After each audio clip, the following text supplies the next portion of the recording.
Terdakwa Ferdy Sambo dan Putri Chandrawati menghadirkan ahli hukum pidana Profesor Dr. Elwi Daniel.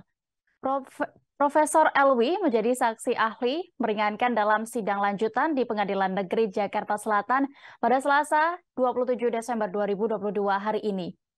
Elwi Daniel merupakan guru besar hukum pidana Universitas Andalas. Dalam sidang lanjutan perkara pembunuhan Brigadir Yosua Huta Barat, ia menjadi saksi ada charge atau saksi yang menguntungkan untuk Sambo dan Putri Chandrawati.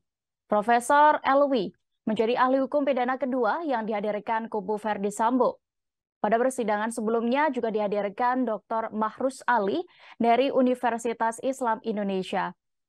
Sosok Elwi Dani selain berprofesi sebagai guru besar dan juga pernah menjabat sebagai Dekan Fakultas Hukum Universitas Andalas Padang pada periode 2006 hingga 2010.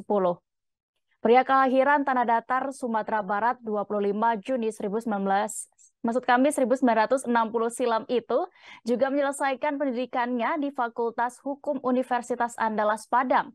Sedangkan gelar Magister Hukum dan Doktor Ilmu Hukum berhasil ia dapatkan dari Universitas Indonesia, Jakarta. Elwi merupakan seorang ahli hukum pidana yang juga sering dimintai pendapatnya tentang masalah atau kasus-kasus hukum yang sedang terjadi di tanah air. Diketahui Ferdy Sambo dituding sebagai otak pembunuhan berencana terhadap Yosua.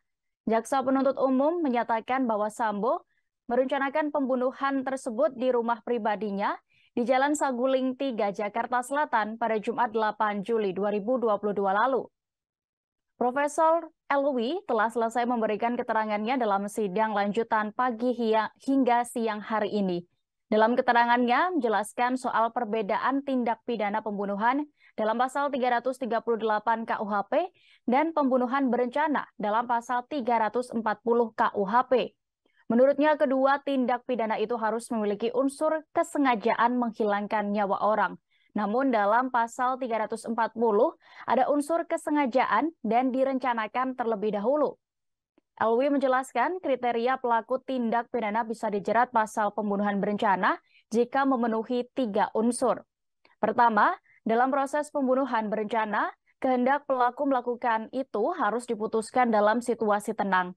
Kemudian kedua, antara timbulnya kehendak dengan pelaksanaan perbuatan sebagai manifestasi dari kehendak tersebut. Dan terakhir, pelaksanaan kehendak atau eksekusi tindakan pembunuhan tersebut dilakukan dalam keadaan tenang.